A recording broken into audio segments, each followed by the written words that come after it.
Okay, so at Slane, and it's about 3 o'clock, and that's what the weather looks like. A bit overcast. There's a bit of blue showing there as well.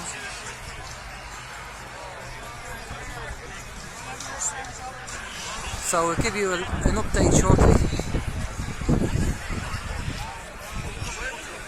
on what the weather's like.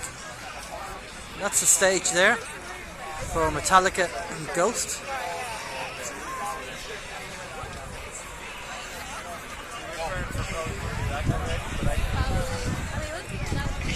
So we'll check in a little bit later.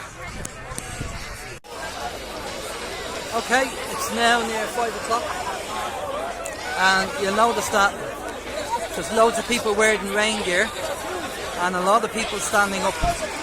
And the reason why they're standing up and wearing rain gear is because it was lashing raining. Loads of rain. Look at the clouds there now. It's stopped raining at the moment. I think we're going to have more rain coming over. Oh, that's the band coming on. There you go. So that's the update so far.